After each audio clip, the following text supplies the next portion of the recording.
Loin de la capitale et du village olympique, le cœur des JO 2024 va battre en Berry. La ville de 43 000 habitants part avec 2 ans de retard dans l'organisation par rapport aux autres sites. La course contre la montre est lancée, le territoire n'a jamais accueilli un tel événement. Les services de l'État sont sur le pont entre appréhension et excitation.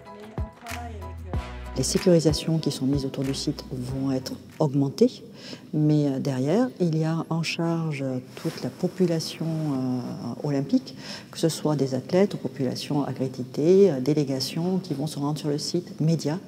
Nous ne pouvons pas avoir un événement qui entacherait les épreuves de quelque façon que ce soit.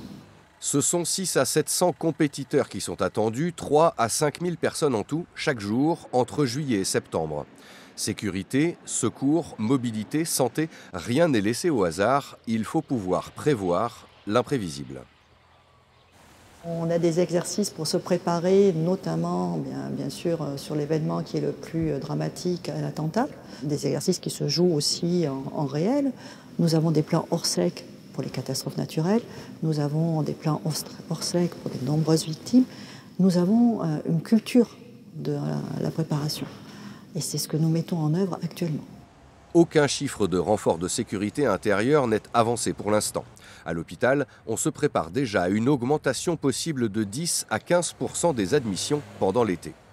Mais les Jeux doivent rester une fête populaire.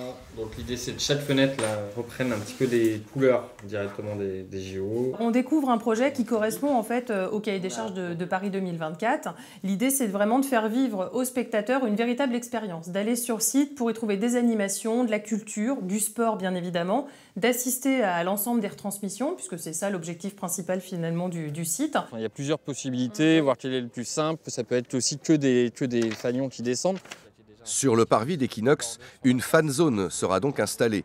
City Stade, plage, restauration, écran géant, les JO seront aussi dans le cœur de la ville, sur un site naturellement sécurisé. La difficulté avec le nombre de prestataires présents, c'est qu'il va y avoir beaucoup de choses cette année 2024 partout en France.